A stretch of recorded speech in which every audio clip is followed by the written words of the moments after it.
সম্মানিত ভিউয়ার্স, আসসালামু আলাইকুম। আশা করি আপনারা সকলেই ভালো আছেন। পারভেজ ইপিএস চ্যানেলের পক্ষ থেকে আপনাকে স্বাগতম। আপনি যদি আমাদের চ্যানেলে আজকে প্রথম হয়ে থাকেন তাহলে অবশ্যই চ্যানেলটি সাবস্ক্রাইব করে রাখবেন।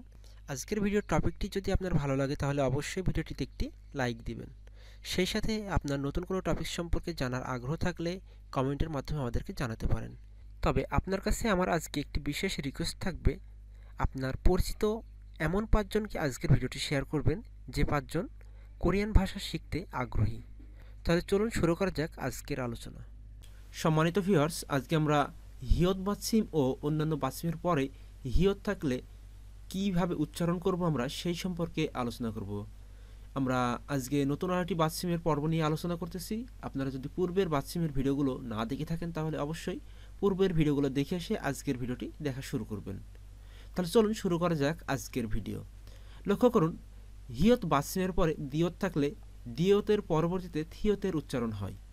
তাহলে আমরা যেটা শিখতেছি সেটা হচ্ছে, যদি বাচ্ছিমে হিয়ত থাকে এবং তারপর যদি দিয়ত থাকে তাহলে সেই দিয়তের পরিবর্তে থিয়তের উচ্চারণ হয়। অর্থাৎ বাচ্ছিম হিয়তের পরে দিয়ত থাকলে তাকে আমরা থিয়ত হিসাবে উচ্চারণ করব। লক্ষ্য করুন, হিয়ত প্লাস দিয়ত সমান থিয়ত উচ্চারণ হবে। অর্থাৎ জো দা থেকে কী হবে, জো থা।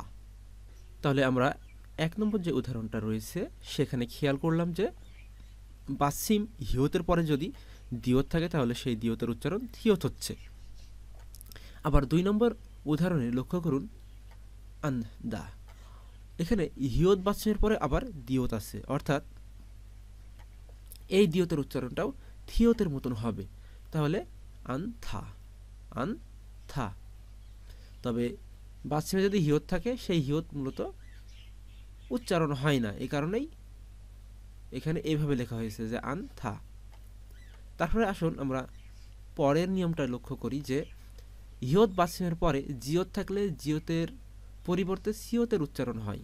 তাহলে হিয়তের পরে যদি জিয়ত থাকে তাহলে তার উচ্চারণ কিসের মতন হবে, সিয়তের মতন হবে। তো দেখুন এখানে জো জি, এখানে ছিল জো জি, তাহলে হিয়তের পরে জিয়ত আছে, এই কারণে জিয়তের উচ্চারণটা কী হবে, সিয়তের মতন হবে। তাহলে সিয়তের উচ্চারণ কি জানি আমরা, এখানে লক্ষ্য করুন উচ্চারণ হবে জো সি, জো সি। তারপর লক্ষ্য করুন থা জি, এখানে থিয়তের পরে অর্থাৎ বাচ্ছিমে হিয়ত আছে, হিয়তের পরে কি আছে, জিয়ত আছে। এই হিয়তের পরে জিয়ত থাকার কারণেই মূলত জিয়তের উচ্চারণটা সিয়ত হয়ে যাবে এবং হিয়তের উচ্চারণ হয় না, অনেকটা হিয়ত লোপ পায়। এই যে এখানে লক্ষ্য করেছেন হিয়ত লোপ পেয়ে গেছে। তো এখানে কি হয়েছে, থা জি, থা জি, অর্থাৎ থা সি। এটা যেহেতু এর আগে জি ছিল এখন সি হয়ে যাচ্ছে, অর্থাৎ হিয়ত বাচ্ছিমের পরে যদি জিয়ত থাকে তাহলে তার উচ্চারণ আমরা কিসের মতন করব, সিয়তের মতন করব। আবার লক্ষ্য করুন, বিয়োগ বাচ্ছিমের পরে হিয়ত থাকলে অর্থাৎ হিয়তের পরিবর্তে ফিউপের উচ্চারণ হবে।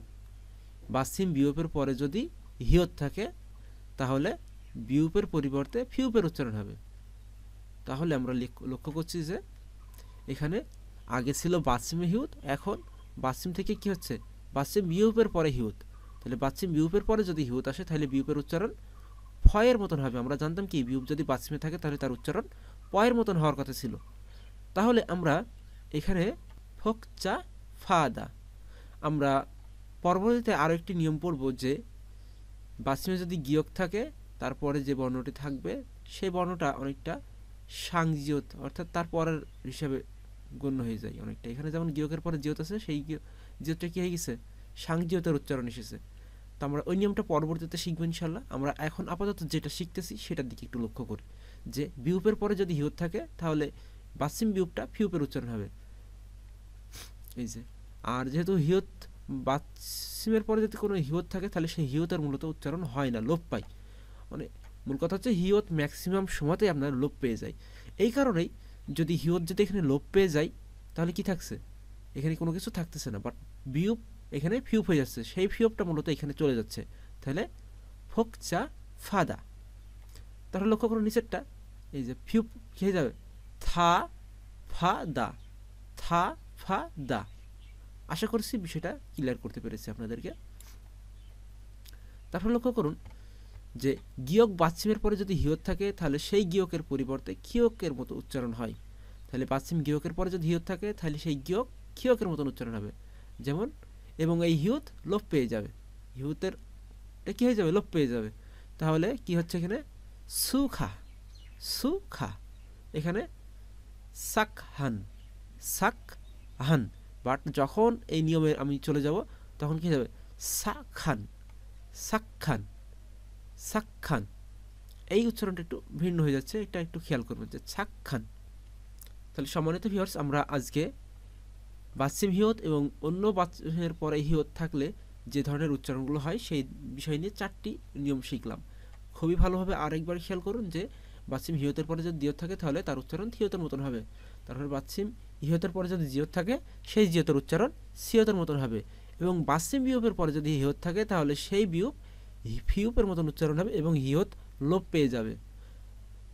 তারপর হচ্ছে গিয়ক বাচ্চিমের পরে যদি হিয়ত থাকে তাহলে গিয়ক ক্ষিয়কের মতন উচ্চারণ হবে এবং কি হবে, এখানে হিয়ত লোপ পেয়ে যাবে। তো আশা করছি বিষয়টা খুব সুন্দরভাবে খেয়াল করেছেন এবং খুব ভালোভাবে ভেঙে ভেঙে বোঝানোর চেষ্টা করলাম। এখানে টোটালি উচ্চারণ সহ দেওয়া আছে, তাই আপনাদের বোঝার কোনো সমস্যাই হওয়ার কথা না। তো আজকের ভিডিওটা আমি এখানেই শেষ করছি, আবারও দেখা হবে নেক্সট কোনো ভিডিওতে। সে পর্যন্ত ভালো থাকুন, সুস্থ থাকুন, আসসালামু আলাইকুম।